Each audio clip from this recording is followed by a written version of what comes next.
ओम शांति। ओम शांति। आज मीठे बाबा का वाणी है 21/11/25 का। बाबा सार में कहते हैं, मीठे बच्चे, तुम अभी गॉडली सर्विस पर हो। तुम्हें सबको सुख का रास्ता बताना है, स्कॉलरशिप लेने का पुरुषार्थ करना है। हम भी सर्विस कर रहे हैं, लेकिन हम गॉडली सर्विस, भगवान जो हम सभी को जो सर्विस दिए हैं वो कर रहे हैं। और इससे क्या होगा? खुद को सुख तो मिलेगा, लेकिन बाबा ने कहा सबको सुख का रास्ता बताना है। पहले तो उस रास्ते पे हम चलेंगे, तभी तो दूसरे को बता पाएंगे। और स्कॉलरशिप, विश्व की प्राइज लेने का भी पुरुषार्थ करना है। प्रश्न है, तुम बच्चों की बुद्धि में जब ज्ञान की अच्छी धारणा हो जाती है तो कौन सा डर निकल जाता है? बाबा प्रश्न पूछ रहे हैं कि तुम बच्चों की बुद्धि में जब ज्ञान की अच्छी धारणा हो जाती है तो कौन सा डर निकल जाती है? मरने का डर नहीं, क्योंकि हम सब तो कभी मरते नहीं हैं। और क्या? हाँ, भगवान के बने हैं तो वो तो सदैव रक्षा करेंगे। अच्छा, बाबा उत्तर में बता रहे हैं, भक्ति में जो डर रहता है कि गुरु हमें शराफ न दे देवे, डर रहता है ना कि भक्ति में, बाबा ने कहा भक्ति में जो डर रहता है कि गुरु हमें शराफ न दे देवे, यह डर ज्ञान में आने से, ज्ञान की धारणा करने से निकल जाता है। क्योंकि ज्ञान मार्ग में शराफ कोई दे ना सके। रावण शराफ देता है, बाप वर्षा देते हैं। बाबा कहते हैं, रिद्धि सिद्धि सीखने वाले ऐसा तंग करने का, दुख देने का काम करते हैं। ज्ञान में तो तुम बच्चे सबको सुख पहुंचाते हो। मनुष्य भी एक दूसरे को दुख देने का ही काम करते हैं, लेकिन बाबा के बच्चे, जो बच्चे ज्ञान में चल रहे हैं, वो बच्चे किसी न किसी तरह से सबको सुख ही देंगे। अच्छा, ओम शांति। मीठे मीठे रूहानी बच्चों प्रति रूहानी बाप बैठ समझाते हैं, तुम सब पहले आत्मा हो। कौन है? आत्मा। यह पक्का निश्चय रखना है। बच्चे जानते हैं हम आत्मा है, परम धाम से आती है, यहाँ शरीर लेकर पाठ बजाने। आत्मा ही पाठ बजाती है, मनुष्य फिर समझते शरीर ही पाठ बजाते हैं, लेकिन आत्मा ही शरीर द्वारा पाठ बजाती। यह है बड़े ती बड़ी भूल, जिस कारण आत्मा को कोई जानते नहीं। इस बाबा ने कहा, आवागमन में हम आत्माएं आती जाती हैं, आएंगे जाएंगे, आएंगे जाएंगे। इस बात को भूल जाते हैं, इसलिए बाप को ही आकर आत्म अभिमानी, बाबा ने कहा, बनाना पड़ता है। बच्चे इस भूल भुलैया की दुनिया में आकर घर को, बाप को और स्वयं को भूल गए हैं, तो बाबा ही आकर के हम सभी को आत्मा का ज्ञान देते हैं। यह बात कोई नहीं जानते, बाप ही समझाते हैं आत्मा कैसे पाठ बजाती है। मनुष्य के मैक्सिमम 84 जन्मों से लेकर मिनिमम 1-2 जन्म भी होता है। आत्मा को पुनर्जन्म तो लेते रहना है, इससे सिद्ध होता है बहुत जन्म लेने वाला बहुत पुनर्जन्म लेते हैं, थोड़े जन्म लेने वाला कम पुनर्जन्म लेते हैं। जैसे नाटक में कोई का शुरू से पिछाड़ी तक पाठ होता है, कोई का थोड़ा पाठ होता है। ऐसा भी होता है ना कि कोई बीच से आके थोड़ा दिन पाठ बजाया, फिर वहाँ से उसका ड्रामा खत्म। तो ऐसे ही बाबा कहते, यह कोई मनुष्य नहीं जानते। आत्मा अपने को नहीं जानती तो अपने बाप को कैसे जाने? आत्मा की बात है ना, बाप है आत्माओं का। श्री कृष्ण तो आत्माओं का बाप है क्या? नहीं है। श्री कृष्ण को निराकार तो नहीं कहेंगे, साकार में ही उनको पहचाना जाता है। आत्मा तो सबकी है, हर एक आत्मा में पाठ तो नोंधा हुआ है। यह बातें तुम्हारे में भी नंबरवार पुरुषार्थ अनुसार है, जो समझा सकते हैं। बाबा कहते अभी तुम बच्चे जानते हो हम आत्माओं ने 84 जन्म कैसे लिए, लास्ट कलयुग तक 84 जन्म। ऐसे नहीं कि आत्मा सो परमात्मा, नहीं। बाप ने समझाया है हम आत्मा पहले सो क्या थे? देवता थे। बाबा कहते देवता बनते हैं, अभी पति तमो प्रधान है, फिर सतो प्रधान पावन बनना है। बाप आते ही तब है जब सृष्टि पुरानी हो जाती है।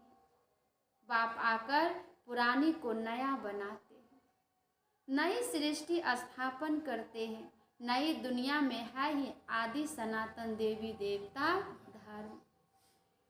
उन्हों के लिए ही कहेंगे पहले कलयुग शूद्र धर्म वाले थे, अब प्रजापिता ब्रह्मा के मुख्य वंशावली बन ब्राह्मण बने हो।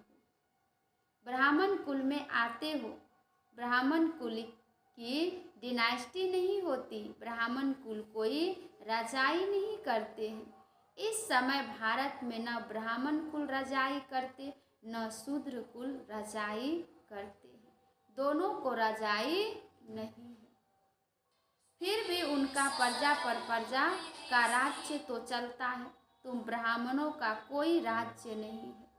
देखिए, फिर भी शूद्र जो होते हैं प्रजा पर प्रजा का राज्य तो करते हैं, लेकिन बाबा ने कहा तुम नहीं करते, तुम स्टूडेंट पढ़ते हो। बाप तुमको ही समझाते हैं यह 84 का चक्र कैसे फिरता है। सतयुग त्रेता, फिर होता है संगम युग। इस संगम युग जैसी महिमा और कोई युग की नहीं है। यह है पुरुषोत्तम संगम युग।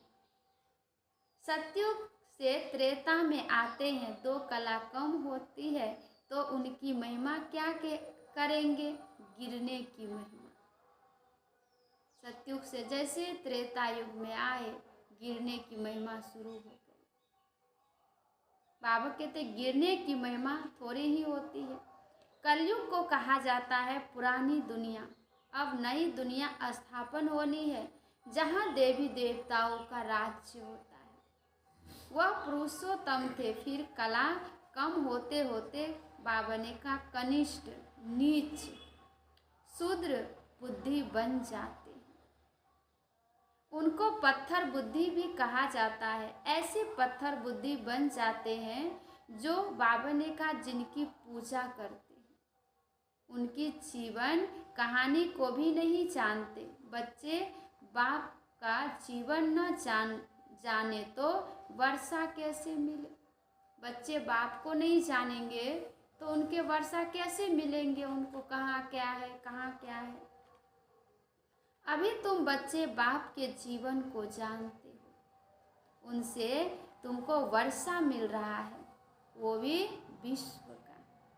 बेहद के बाप को याद करते हो, तुम मात पिता हम बालक तेरे कहते हो तो जरूर बाप आया होगा, तब तो सुख घनेरे दिए होंगे ना। बाप कहते हैं मैं आया हूँ, अथाह सुख तुम बच्चों को देता हूँ, अथाह सुख जिसका कोई अंत नहीं है। बच्चों की बुद्धि में यह नॉलेज अच्छी रीति रहनी चाहिए, इसलिए तुम स्वदर्शन चक्रधारी बनते हो। तुमको अब ज्ञान का तीसरा नेत्र मिला है। तुम जानते हो हम सो देवता बनते हैं, अब शूद्र से ब्राह्मण बने हैं। कलयुगी ब्राह्मण भी है तो बाबा ने कहा सही ना, वो ब्राह्मण लोग जानते नहीं कि हमारा धर्म अथवा कुल कब स्थापन हुआ, क्योंकि वह है ही कलयुगी ब्राह्मण और हम सब कौन है? संगम योगी ब्राह्मण। बाबा कहते तुम अभी डायरेक्ट प्रजापिता ब्रह्मा की संतान बने हो और सबसे उच्च कोटि के हो। बाप बैठ तुम्हारी पढ़ाई की सर्विस, संभालने की सर्विस और श्रृंगार की सर्विस करती है। देखिए बाबा संभाल भी रहे हैं, पढ़ा भी रहे हैं और गुण से ज्ञान से श्रृंगार भी रहे हैं। बाबा सर्विस कर रहे हैं हम बच्चों की। तुम भी हो, बाबा ने कहा, ऑन गॉडली सर्विस। बाबा ने कहा ओनली। गॉड फादर भी कहते हैं हम आए हैं सब बच्चों की सर्विस में। बच्चों को सुख का रास्ता बताना है। बाप कहते हैं अब घर चलो। बाबा कहते मनुष्य भक्ति भी करते हैं मुक्ति के लिए, जरूर जीवन में बंधन है, तब तो उस बंधन से मुक्त होना चाहते हैं। बाप आकर इन दुखों से छुड़ाते हैं। तुम बच्चे जानते हो त्राही त्राही करेंगे हाहाकार के। बाबा ने कहा तुम बच्चे जानते हो त्राही त्राही करेंगे, हाहाकार के बाद जय जयकार होनी है। अब तुम्हारी बुद्धि में है कितनी है करेंगे जब नेचुरल कैलेमिटीज आदि होगी। सोचिए जब भूकंप आएंगे तो कहते हैं ना कि कहीं कहीं जब भूकंप आते हैं तो सुनामी, नदी में सुनामी हो जाता है, वो पानी नीचे से ऊपर की ओर जाता है। तो भूकंप आएंगे तो उधर तो टूटेगा ही सब कुछ, उधर से पानी उसको सफा करेगा। इसलिए बाबा कहते हैं कि नेचुरल कैलेमिटीज से आदि होगी। यूरोप वासी यादव भी है। बाप ने समझाया है यूरोप वासियों को यादव कहा जाता है। दिखाते हैं पेट से मुसल निकले, पेट से मुसल निकले, फिर सराफ दिया। दिखाते हैं ना भक्ति मार्ग में श्री कृष्ण का एक बेटा था और वो भी बेटा हो नहीं रहा था, शिव जी से मांगे और शिव जी फिर बाद में ऐसे कुछ हुआ तो उनको श्राप दिया कि इन्हीं के थ्रू आपके कुल का विनाश होगा। अब श्राप आदि की तो बात नहीं है, यह तो ड्रामा है। बाप वर्षा देते हैं, रावण श्राप देते हैं। यह एक खेल बना हुआ है, बाकी श्राप वाले तो दूसरे मनुष्य होते हैं। उस श्राप को उतारने वाले भी होते हैं। गुरु गोसाई आदि से भी मनुष्य लोग डरते हैं कि कोई श्राप ना देवे। वास्तव में ज्ञान मार्ग में श्राप कोई दे न सके। ज्ञान मार्ग और भक्ति मार्ग में श्राप की कोई बात नहीं। जो रिद्धि सिद्धि आदि बाबा कहते सीखते हैं वो श्राप देते हैं, लोगों को बहुत दुखी कर देते हैं, पैसे भी बहुत कमाते हैं। भक्त लोग यह काम नहीं करते हैं। बाबा कहते हैं बाबा ने यह भी समझाया है संगम के साथ पुरुषोत्तम अक्षर जरूर लिखो, त्रिमूर्ति अक्षर भी जरूर लिखना है और प्रजापिता अक्षर भी जरूरी है, क्योंकि ब्रह्मा नाम भी बहुतों के हैं। प्रजापिता अक्षर लिखेंगे तो समझेंगे साकार में प्रजापिता ठहरा। फिर ब्रह्मा लिखने से सूक्ष्म वतन वाला समझ लेते हैं। ब्रह्मा विष्णु शंकर को भगवान कह देते हैं। प्रजापिता कहेंगे तो समझा, बाबा कहते समझा सकते हो, प्रजापिता तो यहाँ है, सूक्ष्म वतन में कैसे हो सकता है। विष्णु को तो दिखाते हैं ब्रह्मा की नाभि से निकला, क्योंकि ब्रह्मा ही कौन बनते हैं, विष्णु बनते हैं। तुम बच्चों को भी ज्ञान मिला है, नाभि आदि की कोई बात नहीं। ब्रह्मा सो विष्णु, विष्णु सो ब्रह्मा कैसे बनते हैं। देखिए ब्रह्मा बनने में कितना जन्म लगा, 84 जन्म, और विष्णु बनने में एक सेकंड, एक जन्म। इसलिए बाबा कहते हैं लक्ष्मी नारायण 84 का चक्र लगाकर फिर ब्रह्मा सरस्वती बनते हैं। बाबा ने पहले से नाम दे दिए हैं। बाबा ने कहा जब भट्ठी बनी तो नाम दिए, फिर कितने चले गए। इसलिए बाबा ने कहा समझाया है, ब्राह्मणों की माला होती है कि नहीं होती है? नहीं होती है, क्योंकि कितने दिन पुरुषार्थ करके बाबा का हाथ साथ छोड़ देते हैं, संशय बुद्धि बन जाता है, तो उसका सीट कोई और ले लेते हैं। इसलिए ब्राह्मणों की माला नहीं बनती। बाबा कहते नहीं होती, क्योंकि ब्राह्मण है पुरुषार्थी, कभी नीचे कभी ऊपर होते रहते हैं। स्थिति ग्रहचारी बैठती है। बाबा ने कहा बाबा तो जवाहरी था, मोतियों आदि की माला कैसे बनती है? अनुभवी है। ब्राह्मणों की माला पिछाड़ी में बनती है। हम सब ब्राह्मण दैवी गुण धारण कर देवता बनते हैं। फिर सीढ़ी उतरना है, नहीं तो 84 जन्म कैसे लेंगे? 84 जन्मों की हिसाब से यह बाबा ने कहा निकल सकते हैं, तुम्हारा आधा समय पूरा होता है, तब दूसरे धर्म वाले बाबा ने कहा ऐड होते हैं। सत्युग त्रेता में कोई भी धर्म नहीं होता है। माला बनाने में बड़ी मेहनत लगती है, बड़ी संभाल से मोतियों को बाबा ने कहा टेबल पर रखा जाता है कि कहाँ हिले नहीं, कहाँ हिले नहीं। फिर सुई से डाला जाता है, कहाँ ठीक न बने तो फिर माला तोड़नी पड़े। यह तो बहुत बड़ी माला है, बच्चों की तो बहुत बड़ी माला है। तुम बच्चे जानते हो हम पढ़ते हैं नई दुनिया के लिए। बाबा ने समझाया है कि स्लोगन बनाओ, हम शूद्र सो ब्राह्मण, ब्राह्मण सो देवता कैसे बनते हैं। स्लोगन बनाओ, आकर समझो, इस चक्र को जानने से तुम चक्रवर्ती राजा बनेंगे, स्वर्ग का मालिक बन जाएंगे। ऐसे स्लोगन बनाकर बच्चों को सिखलाना चाहिए। बाबा युक्तियाँ तो बहुत बतलाते हैं, वास्तव में वैल्यू तुम्हारी है। बाबा ने कहा वास्तव में वैल्यू तुम्हारी है।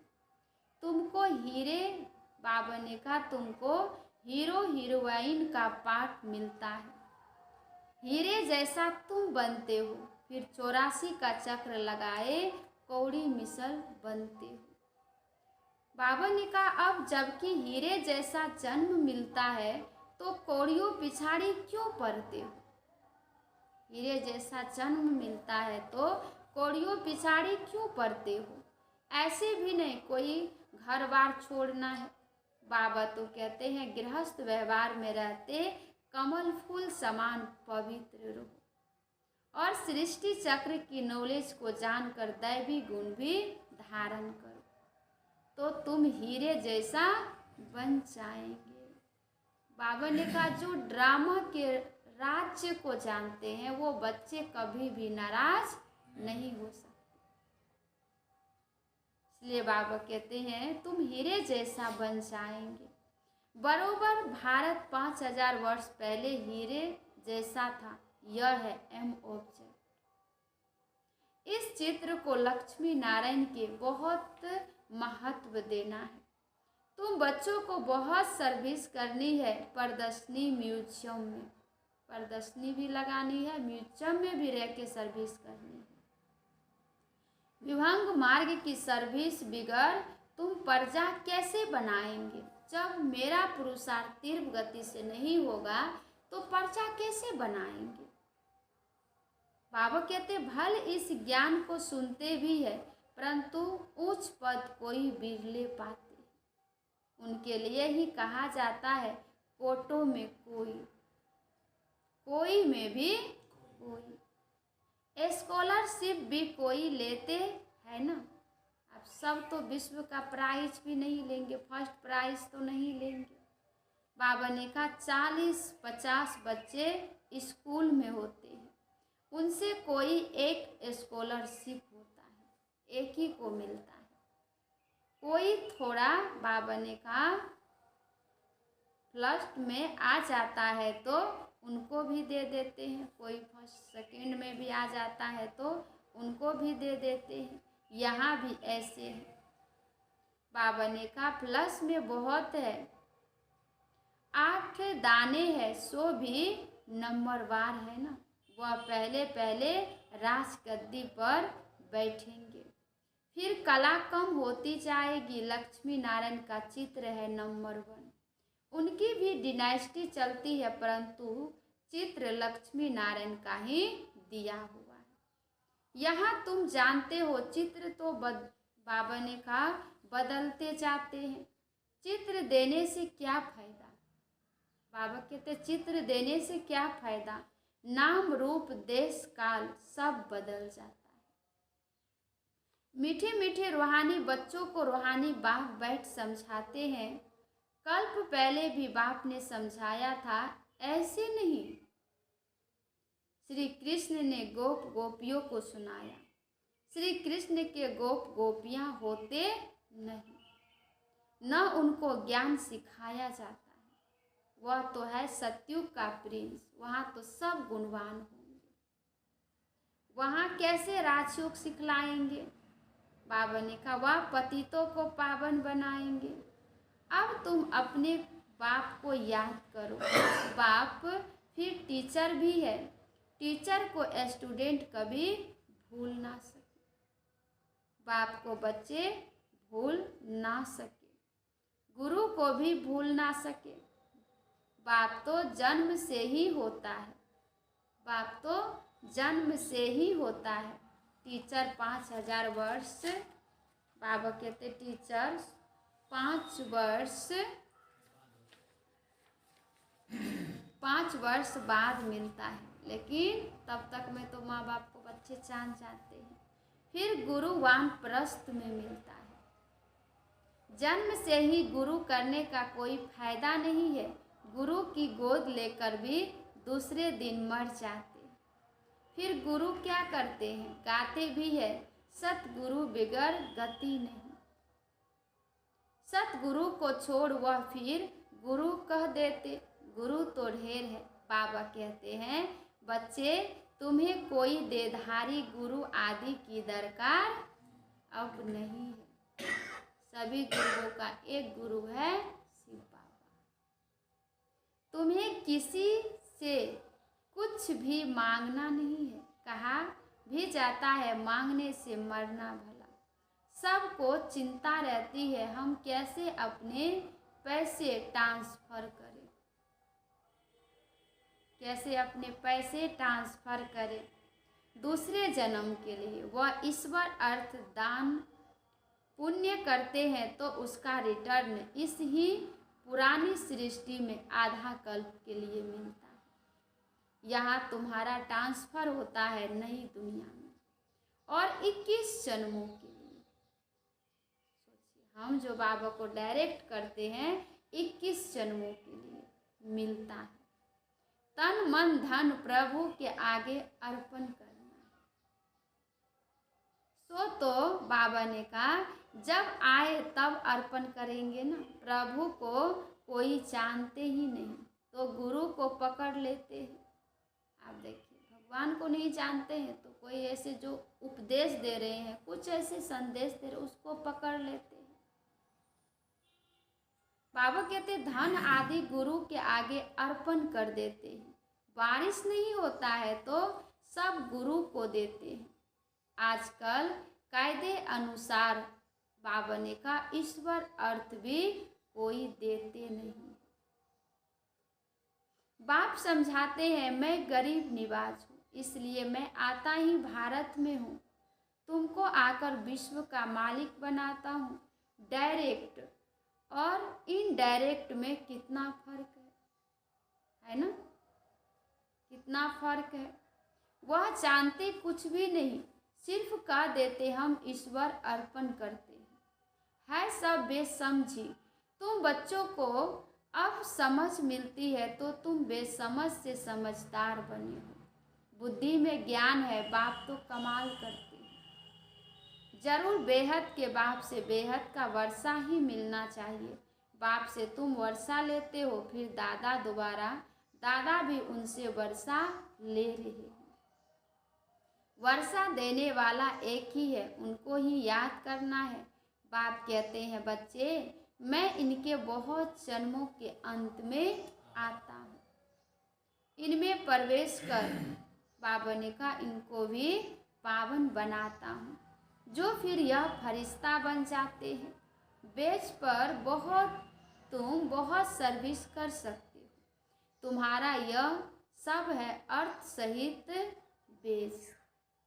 बेच जो है बाबा ने जो बेच दिए हैं, बाबा कहते हैं इसमें बहुत सर्विस कर सकते हो। यह तो बाबा ने कहा जी यह दान देने वाला चित्र है, इनकी वैल्यू का किसको भी पता नहीं है और बाबा को हमेशा बड़ी, बाबा ने कहा, चीज़ पसंद आती है, बड़ी चीज़ पसंद आती है जो कोई भी दूर से पढ़ सके।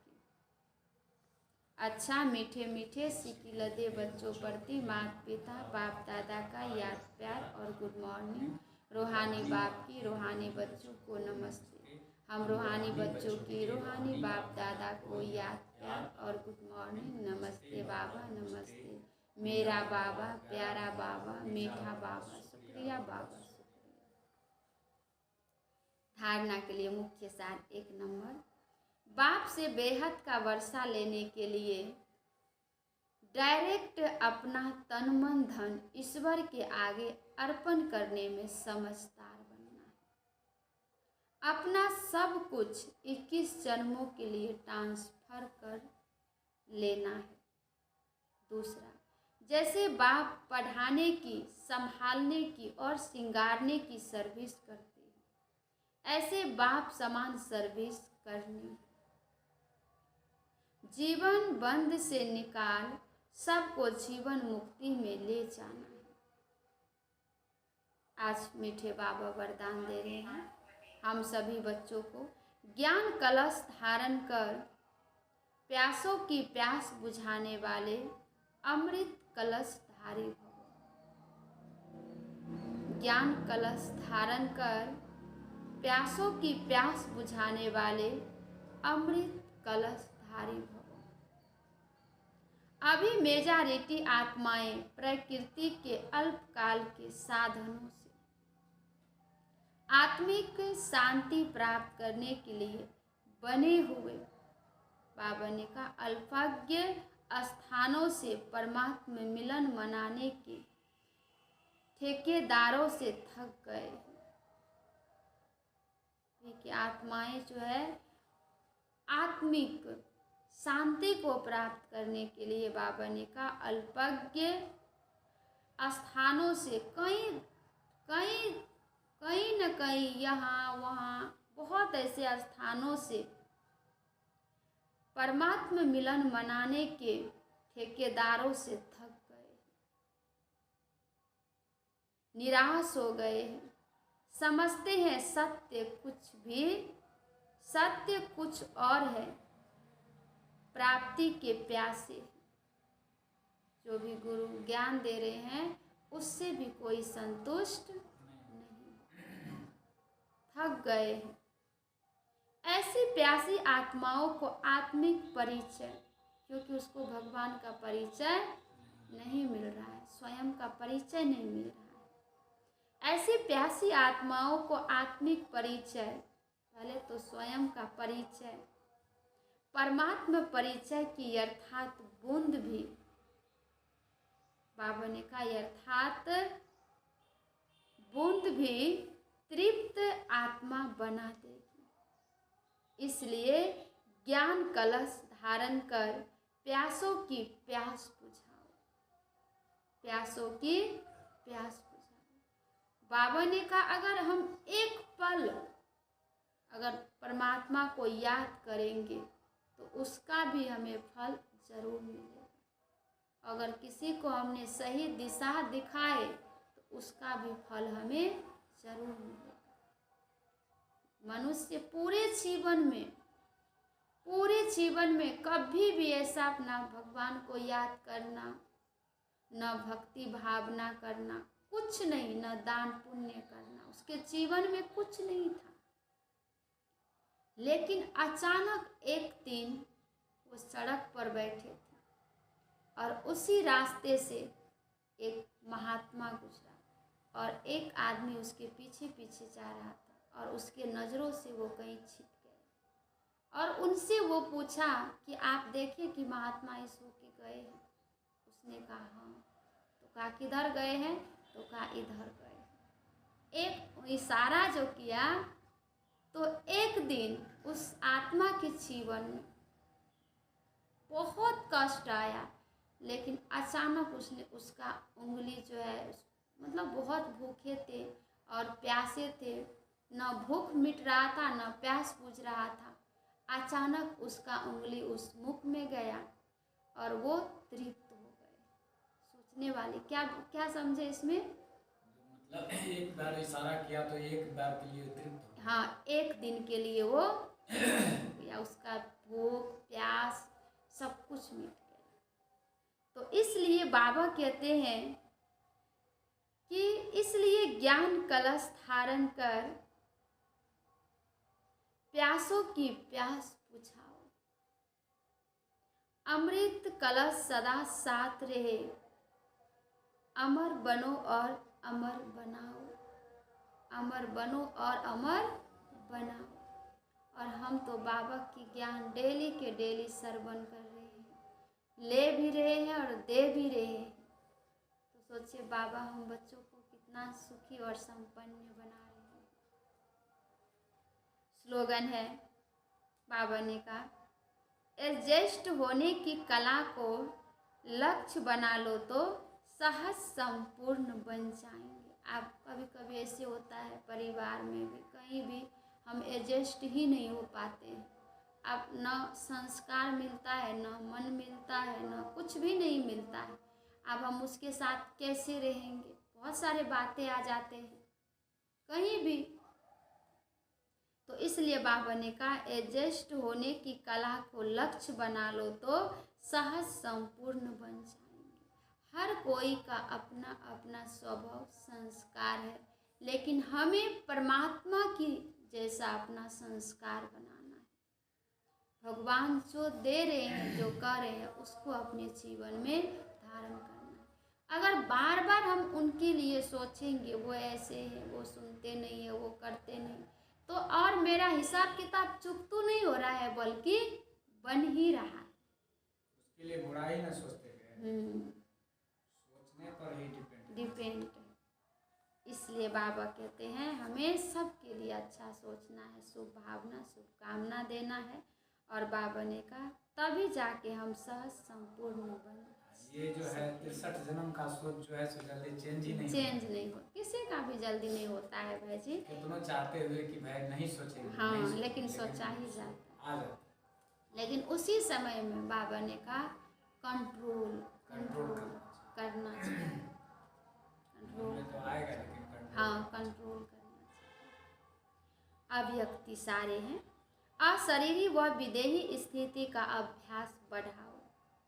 अशरीरी बनने के लिए समेटने की शक्ति बहुत आवश्यक है। अपने देह अभिमान के संकल्प को देखिए, देह की दुनिया की परिस्थितियों के संकल्प को समेटना, घर जाने के संकल्प के सिवाय अन्य किसी संकल्प का विस्तार न हो। हमें घर जाना है, उसके सिवाय क्या है, क्या हो रहा है, कैसे चलना है, क्या करना है, बाबा ने कहा हमें विस्तार में नहीं जाना है, विस्तार ना हो। बस यही संकल्प हो कि अब अपने घर गया कि गया। अनुभव करो कि मैं आत्मा इस आकाश तत्व से भी पार उड़ती हुई जा रही हूँ, उड़ रही हूँ, जा रही हूँ। इसके लिए अब से बाबा ने कहा अकाल तख्त नशीन होने का अभ्यास करो। क्योंकि नीचे से, सही बात है, नीचे से अगर हम देख रहे हैं तो सब कुछ दिखाई देता है, कुछ नहीं भी देता है। ऊपर से देखिए तो शरीर को ऊपर नहीं ले जाएंगे, बुद्धि को ऊपर ले जाके नीचे की ओर देखेंगे और हमें सोचेंगे कि हमें क्या करना है। बाबा से वरदान लेंगे हम सभी बच्चे। ज्ञान कलश धारण कर ज्ञान कलश धारण कर प्यासियों की प्यास बुझाने वाले प्यासियों की प्यास बुझाने वाले अमृत कलशधारी भव। अमृत कलशधारी स्लोगन है, एडजस्ट होने की कला को एडजस्ट होने की कला को लक्ष्य बना लो तो लक्ष्य बना लो तो सहज संपूर्ण बन जाएंगे। सहज संपूर्ण बन जाएंगे। आज का सोमान है, मैं अमृत कलशधारी आत्मा हूँ। ओम शांति।